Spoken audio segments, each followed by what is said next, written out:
Hi po mga ma'am at sir, and vintage po na hand-painted miniature divider na geisha.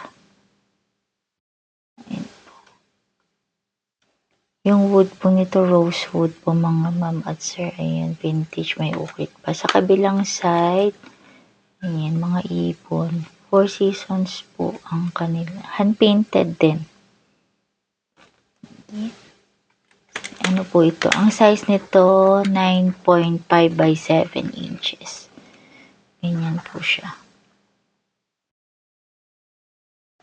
Tapos, pwedeng ma-fold. Ayan. Pwedeng kabila din. Pwedeng ganyan or yung kabilang side.